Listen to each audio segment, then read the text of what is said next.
What is a project manager user?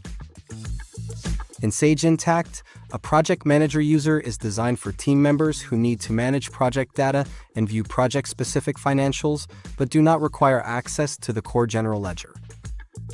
Project manager users can manage project work breakdown structure, monitor budgets, and create project transactions. Like other users, these are named individual licenses. If adding a new user exceeds your current subscription, you may be billed for an additional seat. Step 1. Navigation. To get started, make sure you are at the top level. Navigate to Company, then Admin, and click the plus sign next to Users. Step 2. User Details. On the User Information tab, fill out the following. User ID. Enter a unique ID following your company naming convention. Username.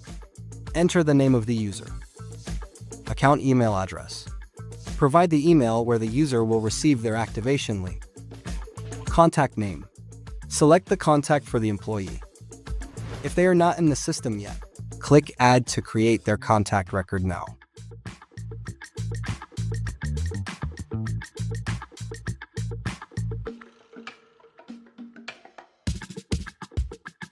This is essential for assigning them to project workflows.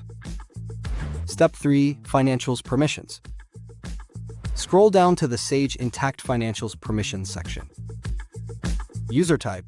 Set this to Project Manager. Admin privileges.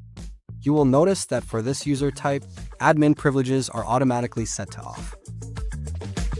Project managers typically focus on project data and do not need to change system-wide configurations. Step 4. Assigning roles.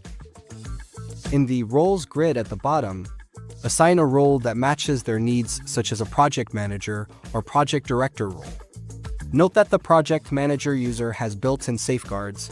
Even if a role includes add or edit permissions to financial function, Sage Intacct will automatically filter them out. Step 5. Scoping access. If you need to limit this user's access to a specific location or department, use the User Entities or User Departments tabs. Step 6. Saving and activation. Review your setup and click Save. A prompt will appear asking you to confirm your license availability. Keep in mind that seat purchases are final. Once you've verified, click Create to proceed. For security purposes, Sage Intacct will also prompt you to enter your password to authenticate the action. This is a standard measure for any administrative change. Step 7. Single sign-on. If single sign-on is enabled in your organization, edit the user after saving, go to the Single Sign-On tab, and input their SSA user ID. Conclusion. Your new project manager user is now created and ready to manage their projects. Thanks for watching.